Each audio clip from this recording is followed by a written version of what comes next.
Here we are with Bijou. You can see she's wearing that transitional leash. It goes over the nose and behind the ears. We will have you pick out one of these leashes, whichever color you like, whatever we have.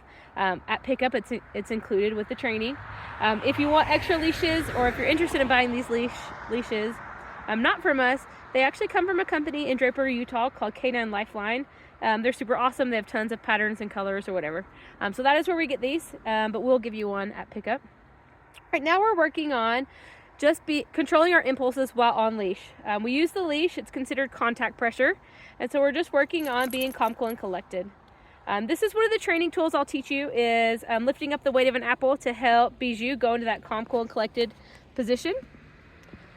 But we're just working on our walk. We're working on being calm, cool, and collected while on the walk, not spazzing back and forth, not trying to go in between my legs, not running and jumping in the snow, walking on a nice, calm, cool, and collected walk. We have 5 tools we'll teach you how to use for going on a calm, cool, and collected walk, for having no pressure on the leash.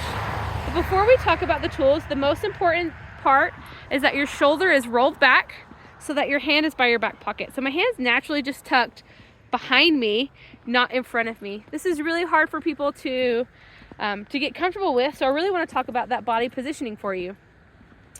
Once my arm is placed by my back pocket, slightly behind me, then I'm going to focus on the length of the leash. If you notice, the leash is short but loose. We're wanting this loose leash. Anytime pressure is created on the leash, so right now there's pressure, you can see Bijou is just ahead of my legs. I'm wanting there to be no pressure when she's at my side, and I'm wanting there to be pressure whenever she gets behind me, or whenever her front legs get in front of my legs. There needs to be pressure on that leash. The pressure means use one of the 5 tools. That's the only time we use those 5 tools. Sometimes, as humans, we have the habit of watching with our eyes and correcting or trying to use these tools anytime we see that she's in front of us. That's not her cue to correct. Her cue to correct is whenever there's pressure on the leash. Pressure on the leash means something needs to change. This is going to help her have the biggest and quickest success in training is by a constant cue, which is that pressure, which means she needs to change something. So, shoulder rolled back, arm by my back pocket, short but loose leash. And we're just working on walking together in this partner walk. There, pressure's created. I'm doing a flick right now. You see how I just flick the leash? If there's no pressure, she can't actually feel it. But there's pressure, I give a flick. That's one of the tools we can use, is a flick. There's another flick. She's just falling behind now, not in front. She gets a little nervous. I'm guessing she's about 8 months. I'll look at her profile, but that's kind of the feel that I'm getting from her personality. Giving some flicks. I've done flicks a few times, so now I'm going to use a different tool. I don't want to overuse any one tool. I'll use it 3 or 4 times, and then I need to pick a different tool. So my next tool is going to be that patient sit that you saw at the beginning of the video. There, where she creates pressure, I stop moving, I lift up about the weight of an apple, and I just sit here and hold. I'm waiting for her to go into that calm, cool, and collected state of mind, which means her bum is down. It can be in a SIT or in a DOWN. I'm not going to command her to do it, though. I'm waiting for her to feel the pressure and act appropriately. So we're doing behavioral training. You'll notice we don't really say anything. Command training can come later, or it can come during free play. But right now we're trying to build a dog who can make good decisions on their own, not one who I need to nag or tell what to do all the time. So in order to do this, I need consistent teaching. So there, her bum went down, so my hand went down, and then I placed myself back at her side.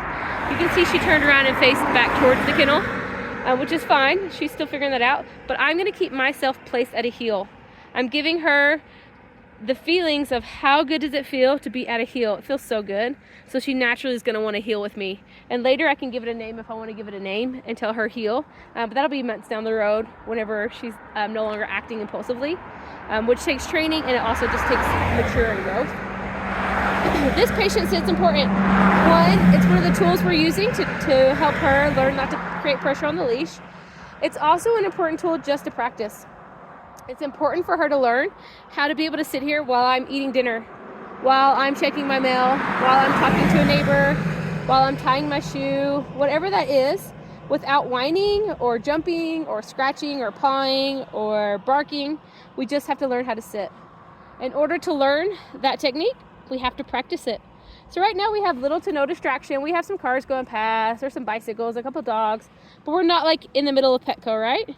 We'll build up to those sort of more intense moments, parades, eating at one of the local places that allow dogs, going into Meg's, going into Timberline, Petco, things like that.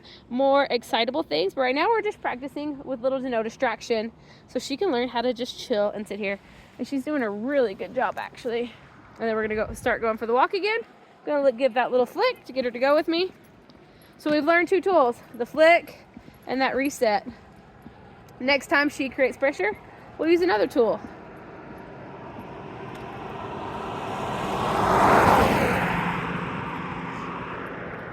But she's really doing it there. I'm gonna do some zigzags. So I'm gonna flick while I just zigzag back and forth on the road.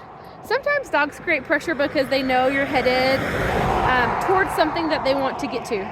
Maybe that's back home, maybe that's to a bicycle up the road, maybe that's to a friend's house, whatever that is. They're excited to get there. So this zigzag is really nice because it helps them to focus on me instead of to where they want to go. The other one that you can do is a full direction change where I just turn around and walk the other way.